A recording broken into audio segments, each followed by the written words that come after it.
Good morning. I'm so excited to have been invited to your 125th anniversary of Immanuel because you've had such a long and rich history as a church.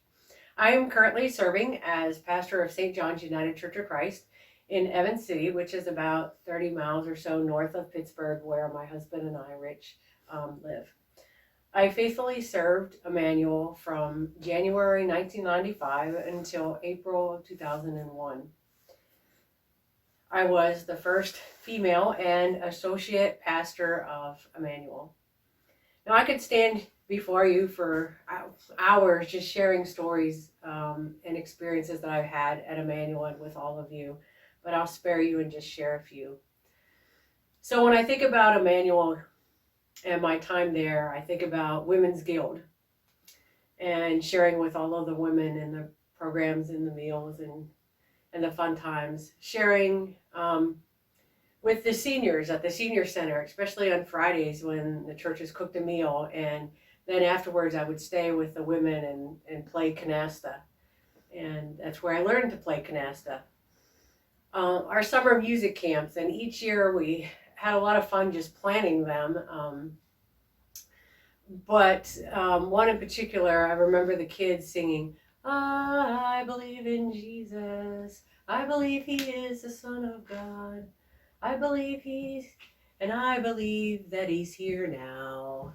And as they were singing, they were standing in the shape of a cross. And it was just such a spiritual moment for me that I can, as I sing that song, I can still feel God's Spirit moving in the church that night at their program. Summer Sunday School, when we learned about the temple and built all these different things for the temple, and Reverend Keebler and I, that particular Sunday, wore the priestly robe and outfit that some of you made for us. Confirmation classes, youth club, Slumber Falls camps and retreats, youth outings, Lenten services, Rally Day, and all of our special worship services.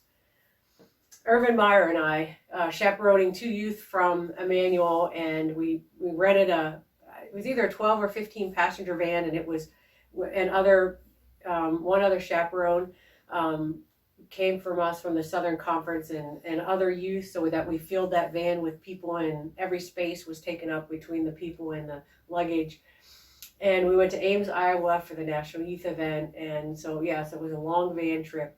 And the Sunday that I asked the two youth to share about the National Youth Event, they talked about this much about the National Youth Event, and the rest of the time they talked about the van trip up and back. So it was a great time, though. So many great memories, many meals and fun times with each one of you.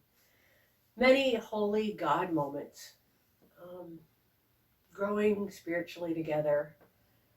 I have a photo album filled of wonderful photos and memories. Now, I'd like to share just a few of my own Immanuel trivia, because I know y'all are having a trivia game later.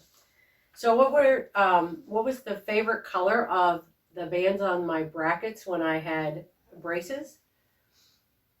Blue and white, the colors of Needville Blue Jays. How many athletic games did I attend in Needville at the schools when I was associate pastor at Immanuel? God only knows, because I certainly don't know, but there were a lot of them. Who was late for their own viewing at Garmany Funeral Home in Needville? It was Albert Gherkin. And Ruby said, I often told Albert that he was going to be late for his own funeral. He, if you remember, some of you might remember that he had died in his truck went off into a ditch, and it's probably I think a heart attack. And so they had to take the body to be autopsied in Houston. And when they were bringing it out to the funeral home to prepare it for the viewing, it got stuck in traffic, and there was like a bad accident. I know it's hard to believe, but a bad accident on the highway coming from Houston. And so as people came into the viewing, they looked at where he should have been and he wasn't. And but no worries, he was there for his funeral, and he wasn't late. And what special thing did I do at the Needville, in the Needville Stadium, football stadium? Howard Griffin asked me to bless the field.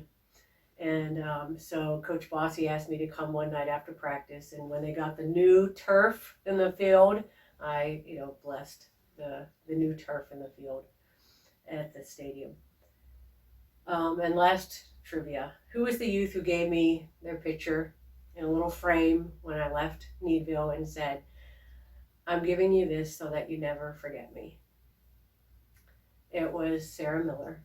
And to this day in my office, and it has always been in my church office since I left, her picture sits on somewhere, and now it's sitting on a stand, and it's next to the picture I have of her and Kelsey. I'm so appreciative of sharing in ministry with all of you at Immanuel. Serving here at Immanuel helped to shape my ministry and the minister that I have become. I still think of you, and I cherish the time that I spent in Meadville at Immanuel, growing spiritually in faith with all of you. Congratulations on 125 years of ministry in Meadville.